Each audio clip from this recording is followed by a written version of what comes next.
Hey guys, Ben here and welcome back to my channel. In this video, I will review this pair that I bought super cheap. It's actually the Saucony Grid Shadow 2 and the original price of this is 160 euros and I just paid 60 euros, so that's a massive 100 euro discount on this pair. And actually I still don't know how I would name this kind of segment where I'm talking about steals or massively discounted sneakers, just to show you how I'm going to style it, also review how it feels on feet. If you guys have this suggestion, please let me know. And okay, so what really impressed me so much on this pair is the comfort level and also how light it is on the feet. And actually when I open the box, touch it and hold it on my hand, they are like feather, man. It's so light and I was like, okay, this is like cotton, so I need to weigh them so I can see how heavy this thing or how light this thing is. It's actually 340 grams, and I compared it to the Air Max 1 that I have.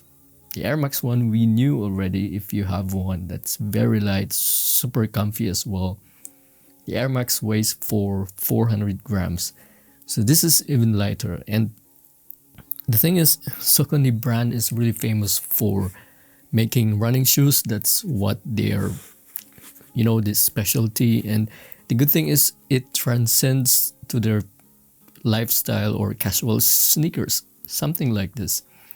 And the value for money that you're getting from this pair it's crazy, because you will get 2 extra laces. And just imagine if you want to buy a lace in Amazon or eBay, normally a pair would be around 5 euros, the nice ones. And this 2 laces here is already like 10 euros plus shipping. So that's really crazy value that you're getting from such a nice sneakers. And if you are also interested in this, by the way, they also have different colorways, but I don't know if your size is on sale. It's just I'm lucky because I have small feet. And speaking, by the way, that I have a small feet, the fit of this is really hugging into my feet. And I would say if you have a much wider or above average, you should go for a half size up, because it's really snug out of the box. And I really even tried to loosen up the laces so that it also feels nice, and aesthetic wise also much better looking. And the uppers of this, another points, the leathers that they're using is crazy nice. It's hairy suede, almost not almost, but the same level as Nike SBs, the one that you get from the Mystic Red and the Noise Aqua, those hairy kind of suede leathers. Those are the ones that they used here. So it's no joke, this is a high level sneakers, I would say. And the toe box is made of canvas. Also reminds me a lot of the Desert Storm camo, the overall look of the sneakers. That's why I bought it, because it really reminded me a lot of Desert Storm color tones. Even though that this is somehow inspired by Beach, I don't know what's the name of the official name, Beach Ramble. So that's the official colorway of this. And actually when I tried to research about this color text on the heel support, it turns out that this is actually a collab sneakers. So this color here, it's a company in New York, which is a design studio. I just forgot the name of the guy, But yeah, this is actually a collab sneaker, so it's just not, your regular GR. And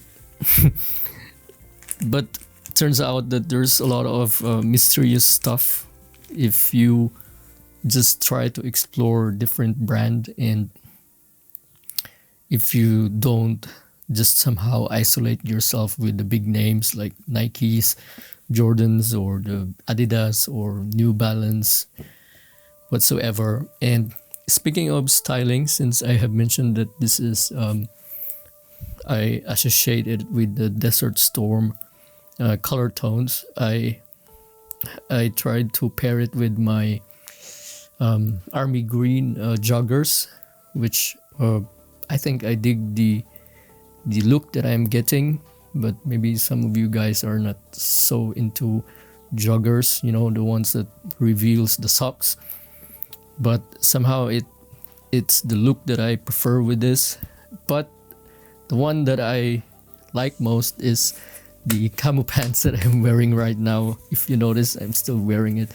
They really fit together, I would say, since, like I mentioned, it's a Desert Storm inspired colorway. The cushioning of this is 10 out of 10. Super light sneakers, super comfortable cushioning. Wow, this is top-notch sneakers, man.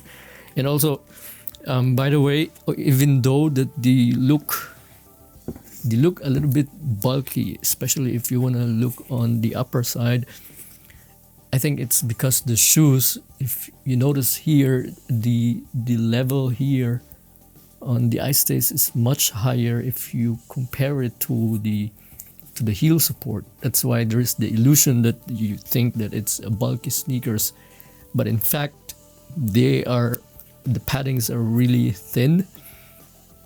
But somehow I just can't understand why they are so nice on feet. Feels like it's hugging my hobbit feet really nicely. And it's just the way it is. Those running shoes companies, they have figured it out how to get that maximum comfort from their sneakers. Well, all I want to say is that there's a lot of nice sneakers out there that are just waiting to be explored, and this is a perfect example of those.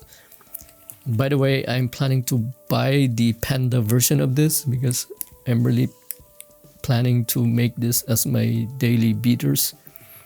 Also, I don't think I told you that I'm a sucker of this color tones because I have the flax Nike SB of almost always, also almost the same, and the ugly duckling Nike Dunks. They are all the same or sharing the same color tones. The box also is interesting. As you can see, it's inspired by the beach. You have some seashells and the foot mark on the sand. Really nice presentation too. And of course, the most important thing is that you like the sneakers. That's always the first case. In my opinion, me buying sneakers, I don't think of first the value, the resale value. I will not check StockX for the resale value before buying sneakers. That's bullshit. Second would be nostalgia, or being nostalgic. There's a lot of nostalgic sneakers that I want to buy, but I'm not buying it because they're ugly. I'm not buying sneakers just because I have a childhood experience of it. One perfect example is the Kobe's, the one that looks like a boat. I'm a big fan of Kobe. I really want to buy them. They're cheap. But at the end of the day, I'm not going to be wearing them because the aesthetics of those sneakers is just horrible. So nostalgia out of the way, resale value out of the way, and also the hype, collaboration, something like this. Just because the name of a famous artist or whatsoever is associated into the sneakers, even though they are looking like, crap, you still want to buy it just because they are, the name of that guy is in there, which is ridiculous.